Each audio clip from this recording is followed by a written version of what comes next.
Hey guys, welcome back to our podcast. This is the Year of Magical Learning podcast. Aka Yomo. Today we're on Reflection 318, and I think this book is a two-part reflection. This is part one of two, and it's about an autobiography by Billie Jean King. Yeah. So Do you know it's who about she is? her. Do you know who that is? No, You never heard of Billie Jean King? Okay. I've heard of her. I just don't remember things I don't really have an interest in.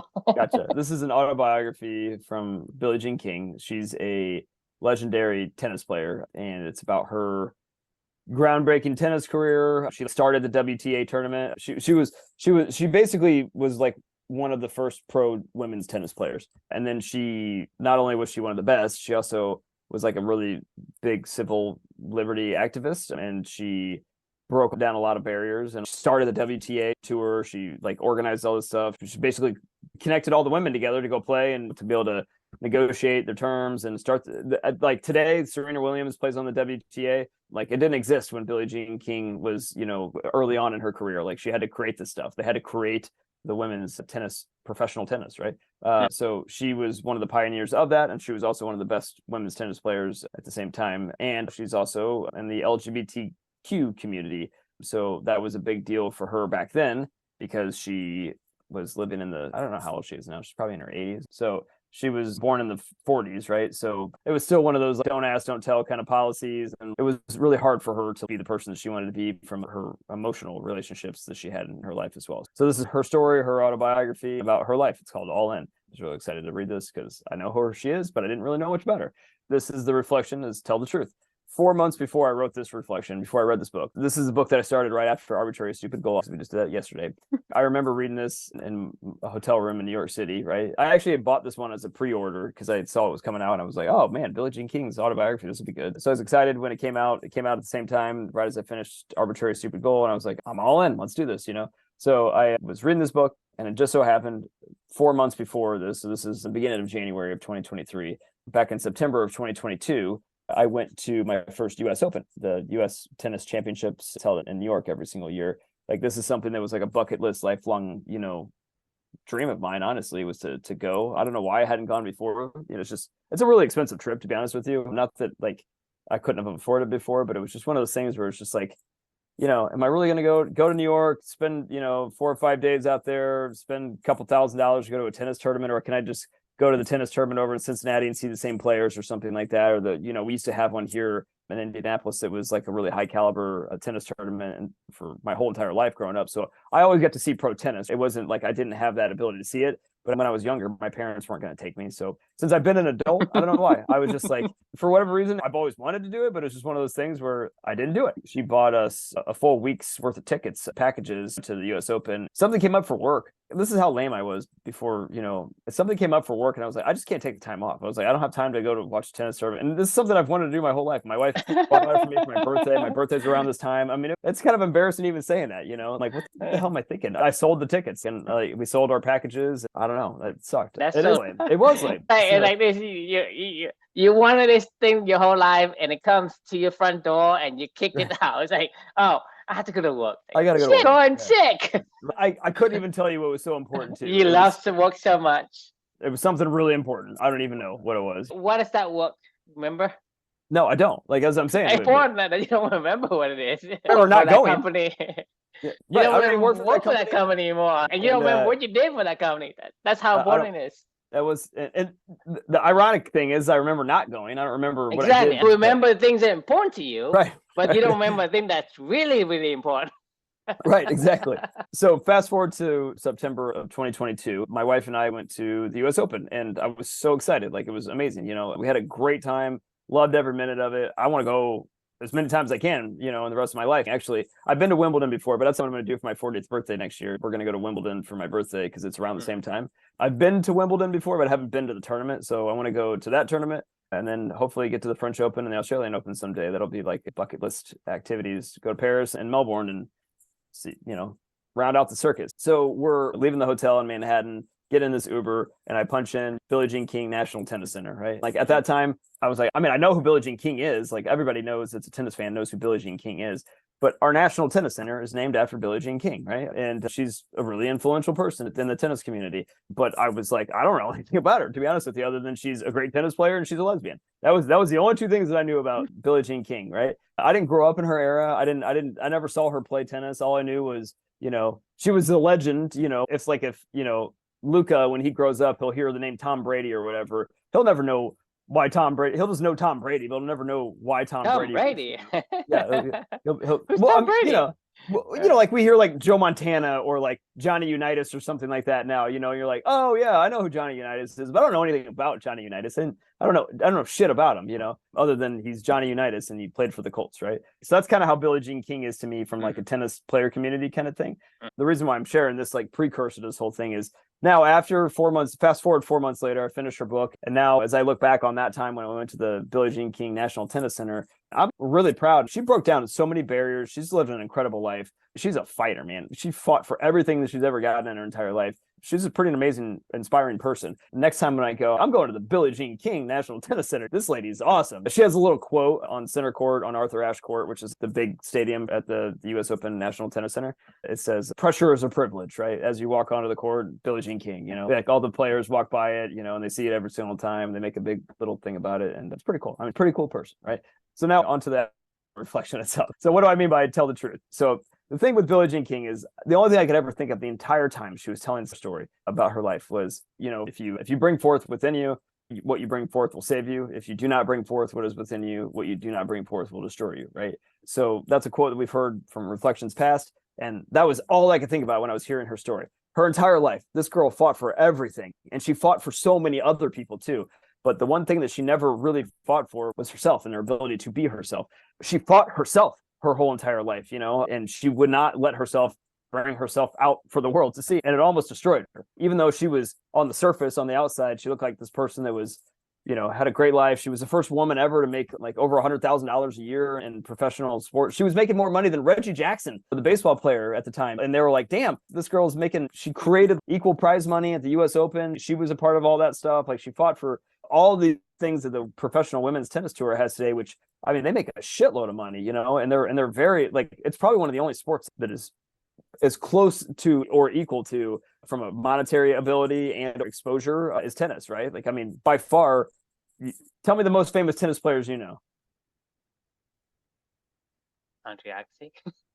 Yeah, I mean, name off the most famous tennis players you know. Like I don't know any other ones other than the modern one, right? Novak, right? Sure. I mean, basically the guy we talk about every day. What else is there? Serena Williams. Tough. You don't know Serena Williams? Oh man, she's probably a bigger star than Novak. Venus Williams, her sister. She's she had her heights that she scaled to. Then you have like other really famous women that are Maria Sharapova. Anyway, my point being is like there are incredibly famous women's tennis players that make a shitload of money, and that's because of Billie Jean King. So she fought for all of these people and all of their rights to be able to do what they're able to do. But the one person she kept neglecting all along was herself, right? And it was really about her sexuality. She just refused to let anybody in on that. She actually married a dude that kind of had like she loved him, but she didn't really love him. She always knew that it was they both kind of always knew that it wasn't really like a good fit. And she started relationships with women. She would hide it. She would lie. She would do whatever. It ended up coming out and blowing up in her face. She then started binge eating really bad. All these things started to compound of keeping what's in her. Eating the frog. When you expect it, you're not going to say, hey, I'm going to thrive eating the fucking frog every day. And that's what she's doing. She's stuffing that frog down her throat. It was destroying her. Yeah, I mean, it was literally destroying her. She was mentally tart cherry juice. Yeah, exactly. She was like, I got to get about 16 ounces a day. Pretty much. I mean, talk about eating the frog and stupidity. But yeah, no, she was mentally. It's good destroyed, for you, Chris. It's good for you. Cherry chart is good for you. It tastes good. Drink it. It did have some benefits. One more go. My shoulder feels great. No, but in all seriousness, like she was mentally broken, she was physically broken, she was emotionally broken. I don't know who wouldn't. Yeah, I mean, it was. I don't know who wouldn't be. Who wouldn't be like it's you're going to be like so much pressure just to be somebody who you are not meant to be. Yep. I mean, to me, it's just like I said, I feel her. I feel for this lady. I mean, I don't know her, but based on what I hear, it's like it's basically she is trying to squeeze her little self inside and squeeze it down so that no one can see it. Right? Yep. That is, it's a lot of Painful. pressure. It's painful. It's misery and pain. It is. So this is why the reflection is to tell the truth. All I could think of the entire time was like, just the truth always will set you free. Just tell the truth. The more that you get, it goes back to that whole like Sam Harris lying book, like the only person you can lie to is yourself, right? And you start to think, what is truth, right? Like we talk about this all the time. Like we don't know anything, so there's no truth. Well, wrong. I say that is wrong because there is one truth that every single day. Well, there's there's no universal truth, but there is relative truth, which is your perspective from your what perspective you do. Is your truth. Exactly. How you feel inside every single day when you wake up or when you perform the actions and activities and whatever you do when you're going about your life, how you feel. Like that is true. Whatever that feeling is, it is the truth, right? Like you can't just disregard it. It doesn't just go away. As a matter of fact, the more that you try to put it off and lie to yourself that, that's not how I actually feel, it'll eventually just explode and it'll create anxiety attacks, health problems, mental health, all these horrible things. Why do you think you have anxiety attacks? Oh, yeah, for sure. What are anxiety attacks? It's your body saying that exactly you're in a fearful state, and your body is fighting back. Right, exactly. I mean, it is a chemical response to you going, yes. I don't want to do this, and I'm telling you, don't do this anymore. And then it's your body like tells, it's fine. You're not going to listen to me. I'll just tell you. I'll make it happen. This is where it goes back to for me is the only person you can lie to is yourself. Tell the truth to the world. Who you are inside has to reflect who you are outside in your words and actions and deeds. Otherwise, everybody will end up in this similar situation. The longer that you put these things off, the longer you discount who you are, how you feel, and how that projects out into the world around you, like the more that you put yourself into this dilemma of it's just a ticking time bomb of whenever it's going to go off. For Billie Jean King, she's a fighter and she fought through it. And that's why she's writing this book and sharing her story and going out there and she's changed the way that she thinks and lives. And it took her a long time and a lot of eating disorders and mental anguish and all this other crap that she had to overcome to try to finally share with the world who she is. And now she's finally feels like she can be who she wants to be, and I'm very happy that she shared her story. And I hope that other people learn from that as well. So the moral of the story is tell the fucking truth. That's it. Yeah. Yeah. Love to hear. For me, I think I don't want to sound ungrateful for what Billie Jean did for the community and for women in general, but I feel like she have a crappy life. Yeah, she did. I mean, she really did. Honestly, when you're listening to her story, you're like, man, right. It's just a crappy life. I mean, the thing is, to me, what's the point of having a life if your life feels crappy and you're miserable all the time and you are like pushing and suppressing this person inside from coming out and being who that person needs to be? And to me, that is the crappiest life. I don't care what kind of achievement you have. I don't. I mean, if I were in her shoes, I don't really care what kind of achievement I have, what kind of money I make, if my life is crappy. Because it feels like she's not enjoying what or who she was. Who she is. So to me, like I said, I feel sorry for her by listening to her story, from you telling her story. I mean, I probably feel even more so when I read the book, but it feels like she's not allowed to be who she truly are from the inside. And to me, this is what, for me, is I've got to the point where this is all I'm focusing on today. This is all what I desire today is how can I live the person that it is who I am versus who I want to be or who I thought I want to be or who I need to be to please somebody. Because there are certain things that people will say, well, you can't be this person. You can't be like that. You can't act like this. You can't be selfish. So all these conditions and dogma that we have been given and we have taken it without even asking why.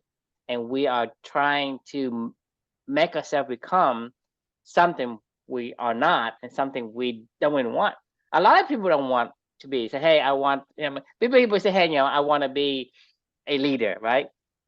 To me, this is something that grinds my gears a little bit when everybody say, hey, you have to become a leader in the traditional sense, not in the sense that you define it, but in traditional sense of, hey, you have to I be mean, leading a team of people or like something like that. Yeah. exactly. Right. Right. I don't want to do that. Right. Even if I can, I don't want to do that. I think we've talked about this before. Like Well, but that's what I'm leading, saying. But what yeah. I'm saying is, it's not the definition that you define it. This from Right. the traditional sense of definition is you got to be out there and be the Somebody leader that has followers, right? that Like other you have. followers. And I don't want to be responsible for other people. And that's Right. why for me is my style of sharing is I ask questions. I don't give you answers. I ask questions. And what do you think that it is more relevant to you? I know if I That's the had best leader, this, by the I way. do this, right? Was that? Those are the best leaders anyway. Like leaders Like I don't say, really shouldn't not tell in you the anything. sense because Right. I can't tell you. I can't tell you how to live your life, right? Right. And I know that. And to me, if I were to do that, it violates my core values. You know what I mean? So I can't really say, hey, do A, B, and C, and this is the key to success, and blah blah blah, when I don't even believe in it. I can't tell you, hey, like the thing is, do what I say, not what I do. I can't do that. It takes me 3 or 10 times more energy for me to make up a story and lie to you than to tell you the truth, even if you are sad. It really does. It really does take up a lot of energy to lie. It does. You gotta get pretty creative to Yeah, it's a good point. Actually, I'd never really thought about that. How much? And to me, just like it's not worth my time or my effort and energy to trying to make a story so that you feel good. So I don't care about you. I mean, it's true. It's true. I mean, in a sense, right? I do care, but in the bigger sense, I don't care, right? You know what I mean? So I care for you because I care for me. You know what I mean? You see, so the only reason why I'm talking, right? the only reason why I'm talking to you is because you provide some value to me. That's why I'm talking to you. That's why I want to be as nice to you as possible, so that you don't stop talking to me. So I start receiving value. So in the end, yeah, I don't really care about you. Now the bottom line is I still care about me, because I still care about getting the value from you from the discussion we have. So like I say, I don't want to spend so much energy to please somebody, to give somebody the goody feelings of, hey, this person isn't mean or an asshole or whatever. It's like, I mean, I'm not really, in a sense, I don't go out of my way to become an asshole. I become an asshole as a result, not as a intent of, hey, I want to be a mean person. Hey, look, you put me on a spot, right? I will tell you like I see it, and it sounds like I'm an asshole. Okay, so be it. But that's the thing is, it takes so much energy to be someone else. It's just not efficient. So when you are a duck, right, it's just flawless for you to float on the water. Right. And if you're a beaver, you have this waterproof pelt that you have your tail, and you can be in the water all day long, and it actually makes you rejuvenate you and give you energy, versus you go to another become, hey, I'm become a wolf or whatever. You can't. You have a little stout, short, little paws and legs and whatever. You can't do what a wolf does. You can't fly like an eagle. So it takes like tremendously so much more energy to become somebody, and to completely shun the person who you are. To me, it is the most cruel thing you can do to a person. It really is. Like, I mean, it's probably, I don't know how scientifically you could prove this. I don't really give a shit. Honestly, like a lot of times I feel like science is, I mean, it's important, but it's also bullshit. Because like we all know a lot of how these things feel. Like, I don't really need somebody to scientifically point out the chemical neuron or the neural pathways that are triggering. Like I fucking know what's being triggered. If I just listen to myself, and stop, right? Like I don't need you to tell me what's going on in my, like we've talked about this before, when you're going to sleep, right? And they say is it Adaleucin or whatever, and yeah, is that what's called, Adeleucin? And yeah. Sounds Yeah, about right. whatever that stuff is that attaches to your neuroreceptors and it makes you want to go to sleep or not, right? And like caffeine blocks that. Like describing biologically, I know you're a chemist, like and I'm sure these things matter and everything, but like all that stuff just sounds like Star Wars to me. It's like I just made some shit up, and like Yoda came and used the Force, and they had like blah blah blah blah blah. I don't really care. You can explain whatever you want to explain. You can tell whatever story you want to tell. What you think is going on, and try to connect the dots for yourself scientifically. But the truth of the matter is like, I know, like, I don't feel as tired when I drink a cup of coffee. Like, I don't care how it fucking works or doesn't work. I don't feel as tired. Like, like I know when I don't tell, the truth to somebody, or when I spend a whole lot of time, a lot of energy lying to somebody, it makes me feel miserable. I know when I'm doing work that I fucking hate, like how grouchy and annoying and mean I get, with other people. Like, I know it. Like I can feel it, I can see it, I can hear it, I can, and if all I got to do is check in with myself for 5 minutes, I'm going to go, yeah, I'm not very happy right now. Thanks, body, thanks mind for telling me that is the case. Can I change that? Yes, I can. Like, if you just spend a little bit of time checking in on that, you can change that, and thanks for the signal. I will listen to this, but we just never listen to ourselves. Like, that is the fucking weirdest thing ever. Like, the one person you should listen to all of your life is your emotions and your physical, whatever the chemicals and chemistry that's going on. It's there for a reason, It's there for a reason. Like, it's telling you stuff. Hey, I'm telling you, hey, you reach threshold. This is check engine light. You got to make sure that, hey, you got to solve the problem. There's a problem here. That's what I'm telling you. Right. But everybody say, no, you can't do that. It's fine, fine. You got another 20 miles. Jerry, you ever watch Seinfeld? I didn't watch a ton of Seinfeld, but I remember this one particular episode. Kramer was driving in his car, and they got to he got down to the zero on the E on his tank, and he was right. You know what I'm talking about? Where he's like, let's just keep going, man. Let's see how far we keep going. And it was like exhilarating to them. They're like, oh my God, we're like, it's been like 5 miles, 10 miles, whatever. And they're like, it's on E. I don't know how much longer we can go. Like, it's not fun. It's not exhilarating. Like, if you were just playing a game and you were trying to say like, oh man, I feel miserable. I got an eating disorder. I feel like I can't share with the world, whatever I want to share, and I'm depressed. Well, it is. Continue to endure the chronic disease and the daycare petri dish. Like, just endure it. Hey, this is the way it is. This is how life is. And you have to follow the norm, right? Everybody does it. It's common, right?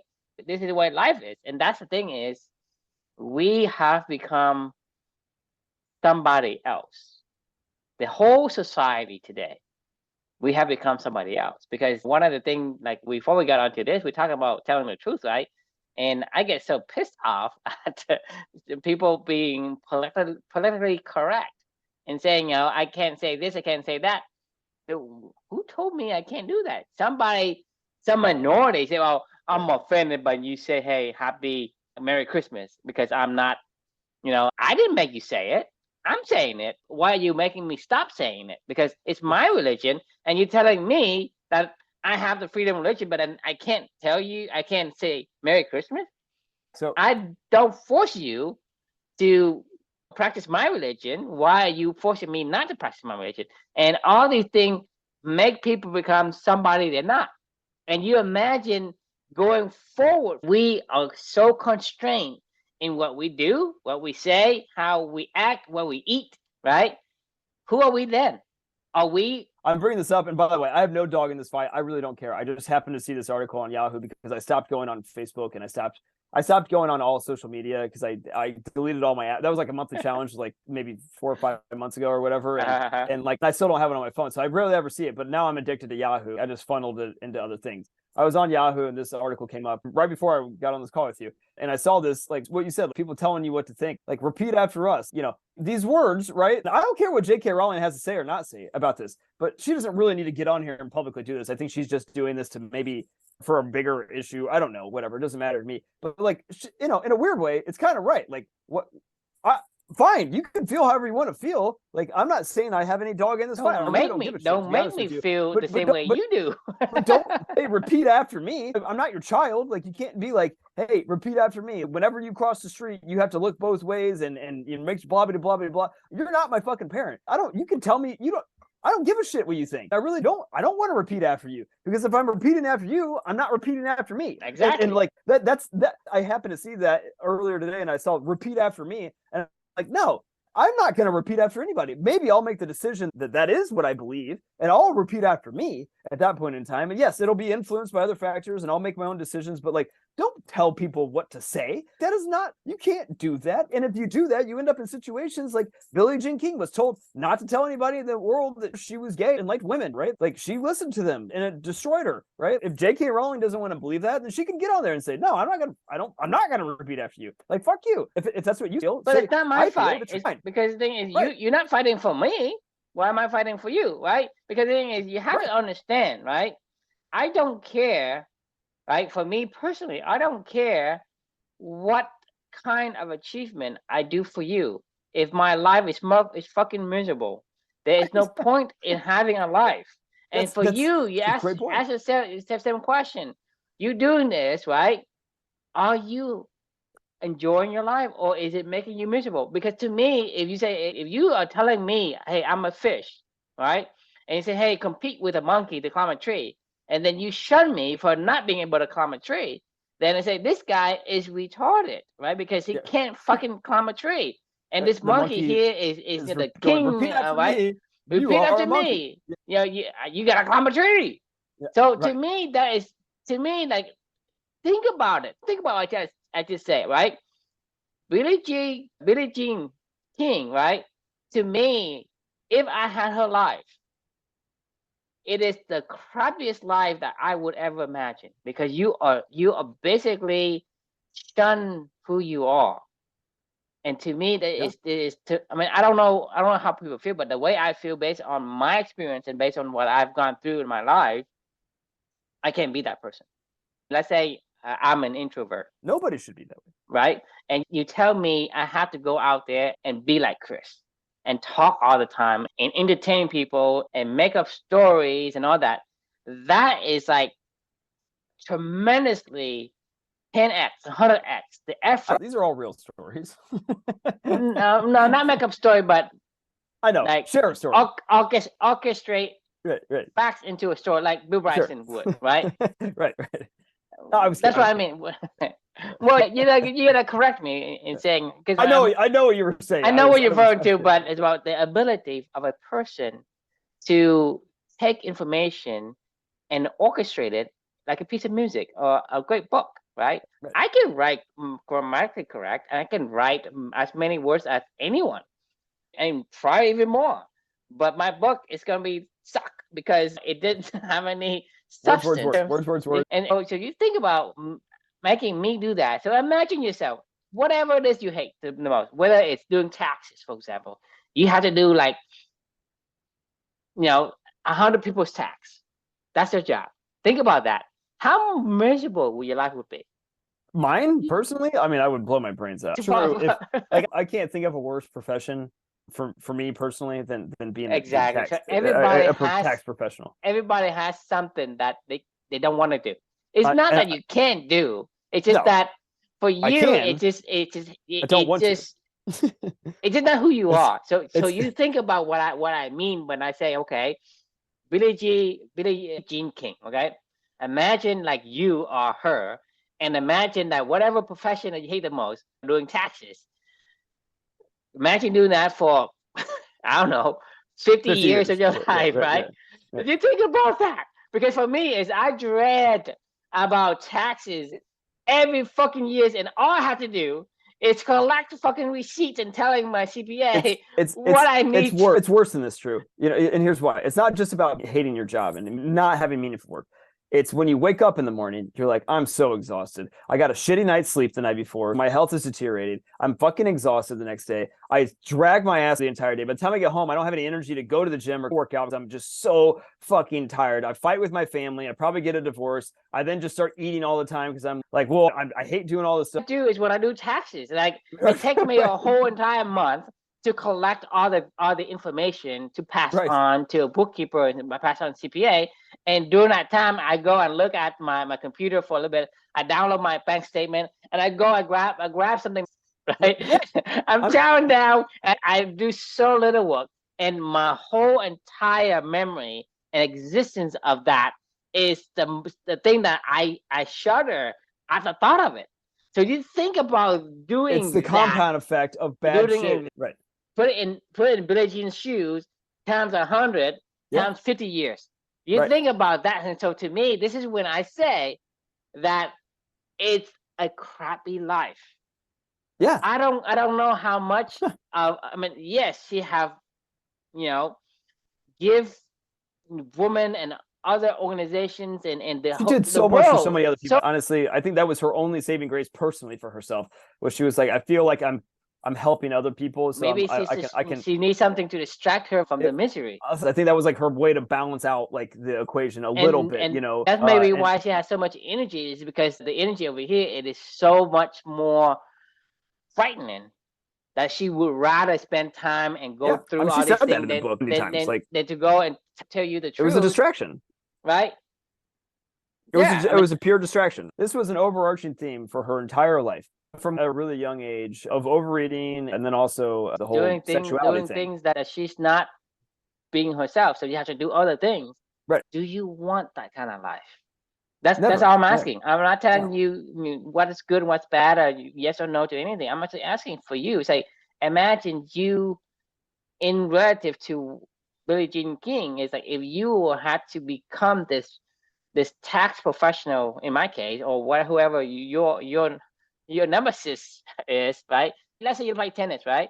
And for her, like let's say you love to play tennis, player, and you want and you cannot tell people, you cannot even practice tennis that that people are going to see you, right? So you can't even play your favorite sport, being your favorite self. You go out there and you become a taxman, right? So imagine you, Chris, right?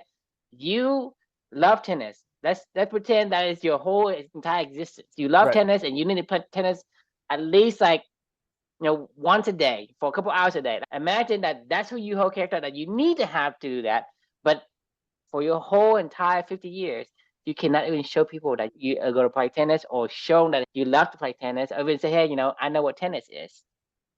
You are not to say any of those, and you are forbidden from even playing, that people can see you. Yeah, from where people can see me. Yeah, right. The thing is,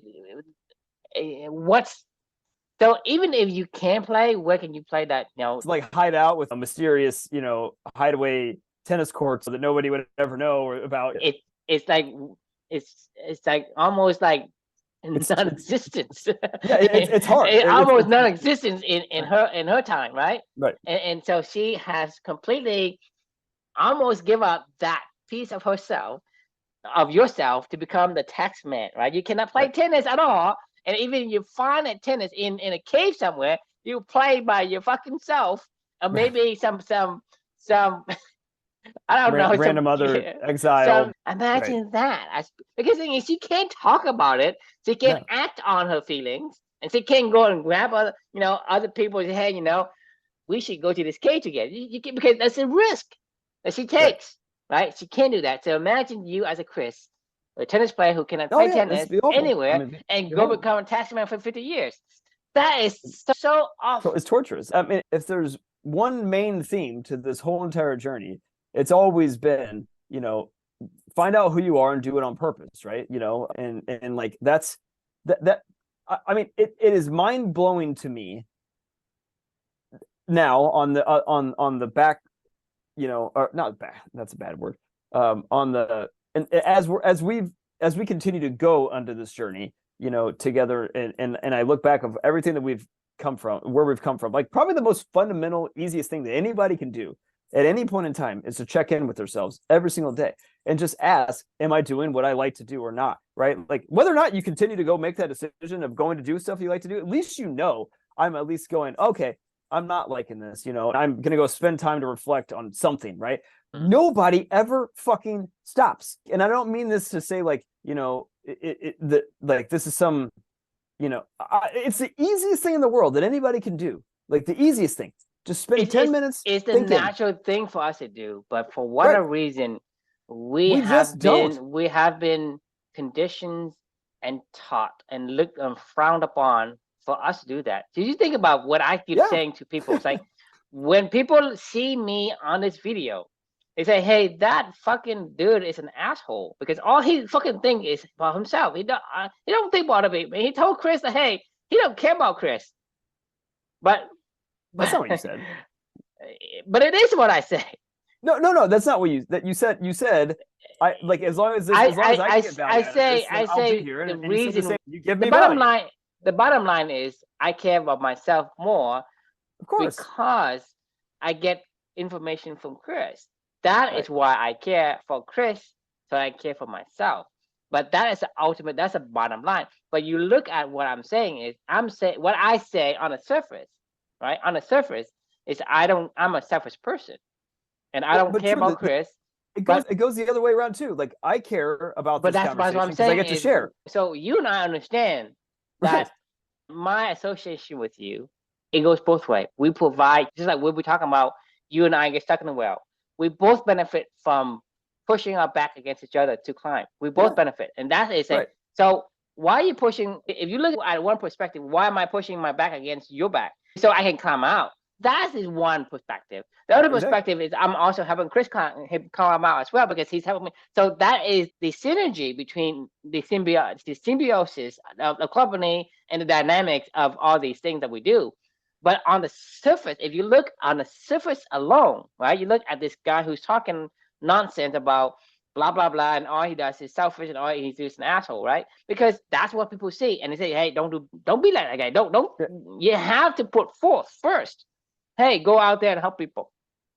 Go out there and help people. Give first. That's not blah how blah. it starts. It's You fill up your own dam first, and then when you're full, let it trickle out. Like exactly. 1000%. But the thing is, that's not what you're taught. No. You go ask any fucking gurus out there and say you got to give first for you to receive, right? I don't believe that. Right. So to me, it isn't that or another. It's about naturally who are you inclined to be, and who can you find a person that has the thing that you need. Just like any compound, right? Any molecules, right? You have something they need, and they have something you need, and you create a connection. And to me, you have to search out that pieces. You can't search that out unless you know yourself first. Exactly. And you can't know yourself first unless you check in with yourself every day. Like I mean, like it's like if Billie Jean King, when she was 20 years old, would have checked in with herself every single day, I guarantee she would have stopped the charade, 40 years before, she did it. Because she eventually started checking in with herself. She went to, well, a lot of people go to therapy, like, and stuff like that. Well, she ended up going to therapy to check in with herself. That's how modern day people check in with themselves. It's like modern day people, when they exercise, they go to the gym. It's like, you don't need to go to the gym to exercise. I think we all understand that, right? Like, I mean, we all know this, correct? Like, there's an outdoors, and there's you can just go run. You can do it home. You can do it home. Or you could do push-ups right in front of the floor right here. You could go pick up all the random shit you have in your house and throw it around if you want to throw around weights or something like that. You do not need to go to the gym. But modern day people tell us if you're going to go exercise, you need to go to the gym, right? So you got to make sure you carve out time to go to the gym for 2 hours a day. That's stupid. But fine, if that's where you exercise, that's where you exercise. Modern day people also tell you if you're going to check in with yourself, you need to go to the therapist. In the last book, he was talking about a guy who goes to the airport and all the luggages, and he have this bellboy, bellhop, or whatever, carry everything. He carries nothing, and then he goes to the gym. Like, right. You know what? So the thing is, the Stairmaster to go to the Stairmaster, and you're like you take the elevator to go to the Stairmaster. Right. Like, hey, you go to the gym, right?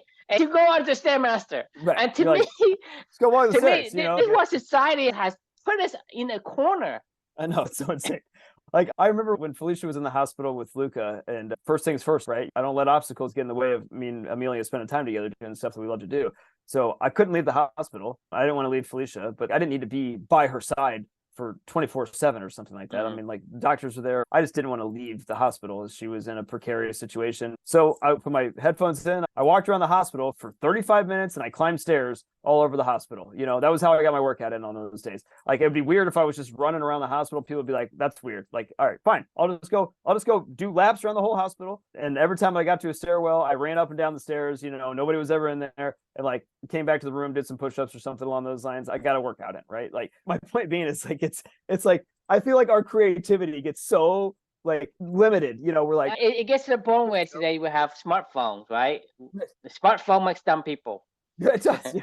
Dumb people have smartphone, right? And smart people have dumb phone, because the thing is, I don't need you to tell me how to do things. I can do them. Right. Like, hey, how much, if I need to do math in my head to do some numbers and so, if I give you some money and need some change back, I can do in my head, right?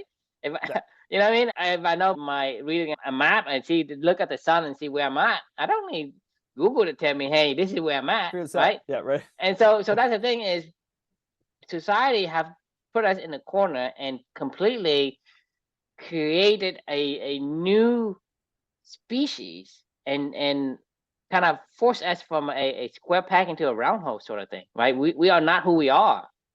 We are not the kind of person that we are. We are told to be somebody. We are told to be a leader. We are told to be a follower, and we are told to be obedient when we're told to be independent, right? We are taught to be independent in school, but then we are taught to be obeyed. Repeat after me. Exactly. So the thing is, I don't even know who I am if I go through this training. This is life training, and society trained us for this. I see in my kids, it's like they tell you to be independent. They tell you to have initiative, but they say, hey, you cannot get out of line. You have to be in your seat. You have to do the work the way I showed you, not a different way. Even if it's correct, you still can't do it. Right? So the thing is, tell me, show me your creativity, show me initiative, but then no, do the way I asked you to do. What the, like, turn both left and right at the same time. This is what my mind is thinking. Hey, go left and go right at the same time. Right. That is what I taught in school. If you, right?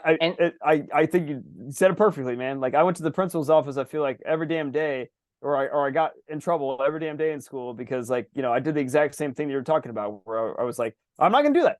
I'm gonna do whatever I want to do, and I'm gonna give you your grade, so you leave me the fuck alone. And then you go to college, and it asks you, hey, what did you do that is extraordinary? Say, fuck it. You told me not to do anything extraordinary. Then you ask me in college, say, what did you do that's extraordinary? What did you do is above and beyond? It's like, and then you go to corporate job, right? They tell you follow the order. You don't get you have to do exactly. Don't do more, don't do less. Then it comes performance staff. What did you do extraordinary? That is above and beyond the cause of duty. It's like, fuck. You told me this is what you told me to do. You're bringing up like all kinds of bad memories of leading teams of people, where I have to fill out whether they have medium. I was just doing performance reviews yesterday because I have to check the box, right? And I have to write down if they have medium, low, or high potential. And I'm like, well, fuck.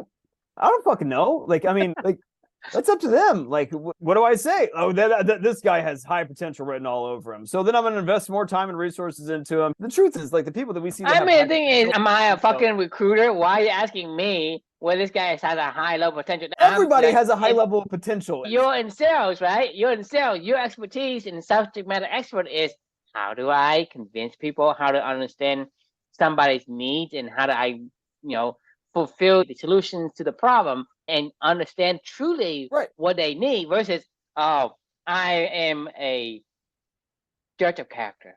I see that guy is a medium potential. This guy is just a medium, a medium, below medium. It's like, are you hire? Did you hire me to do that?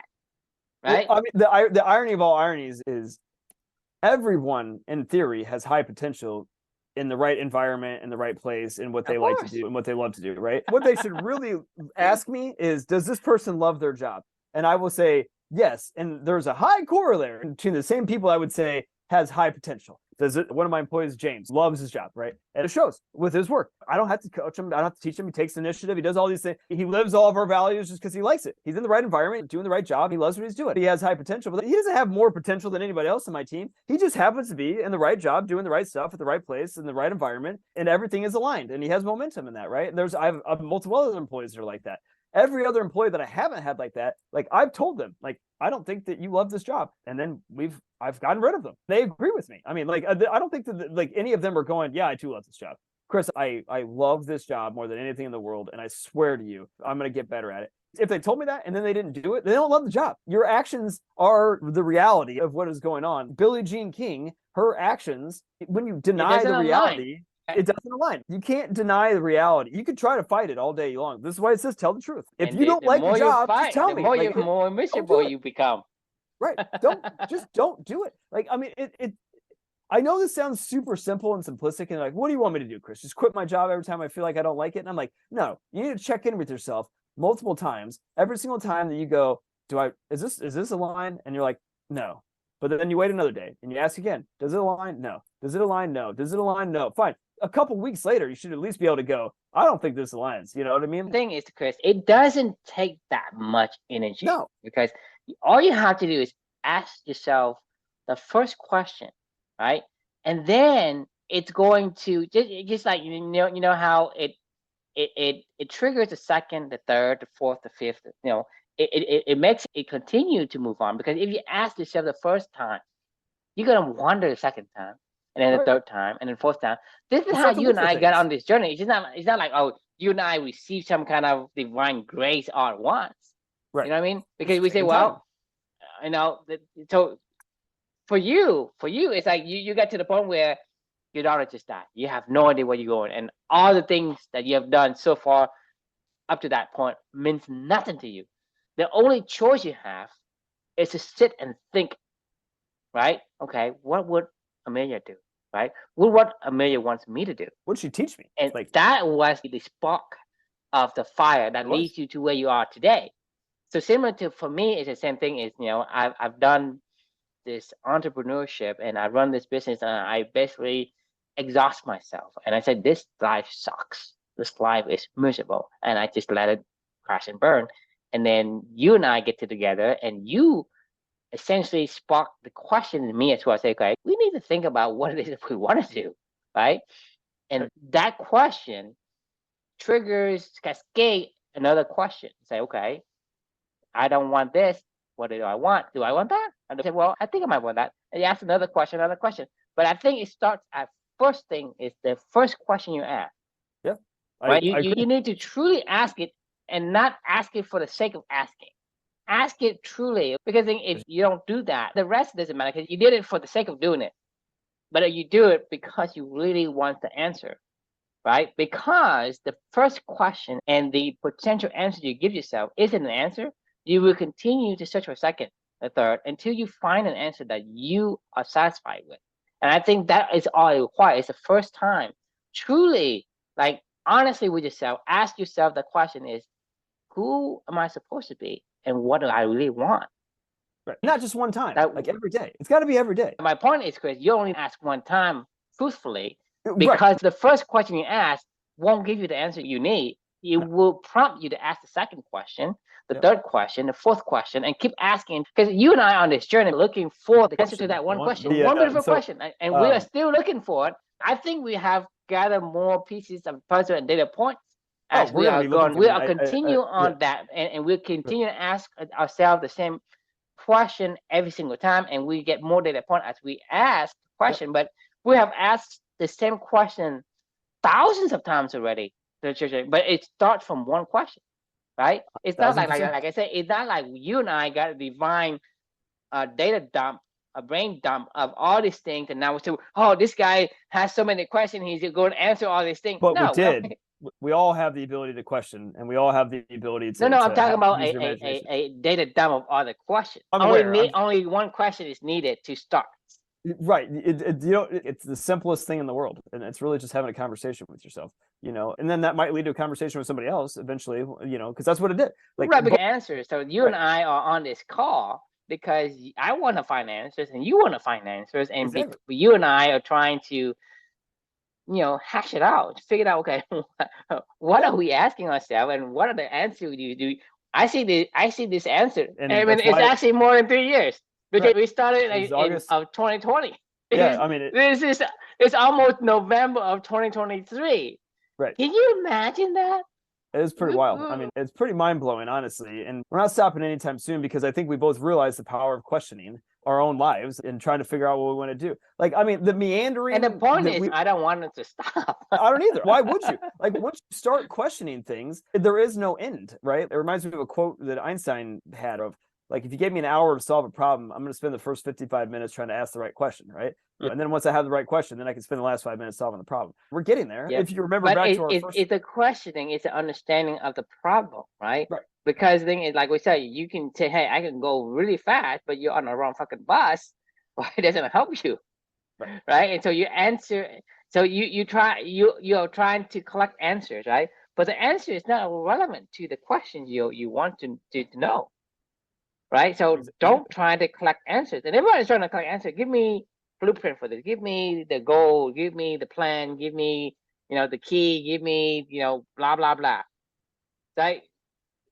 Nobody's asking. Nobody's asking. Okay, what questions you asking? No, there's not a single person that has ever done anything of value in this world that was given the answer by somebody else. They found it. They figured it out. They went down the road themselves. You want the key? Go ask questions and keep asking questions. That's the key. There you go. Talk to yourself. So, all right, we got to put a pin on this one. We're way over time. All right, the question we can leave for everybody else is, yeah, exactly. Shocking. Are you brave enough to share all of yourself with the world, right? Like, or are you brave enough to even ask that first question? And we could change that after this conversation. It's easy. Just go sit in a chair and fucking ask questions yourself. Like, and talk to yourself for 10 minutes. Maybe do it through a writing form. I don't care what you don't do it with a bias. That's what I'm saying is we are being conditioned to be biased because, hey, I'm sitting in this chair and it's not the norm for me to ask myself this question, right? So don't take the bias, right? You're gonna judge me basically by what I say, which is really against the grain of what society has been teaching you, teaching me, teaching everybody, right? It's not just you. Society has to teach me to behave in a certain way, to think in a certain way, and when I do that, it's out of the norm. It feels weird, and when you do that, right?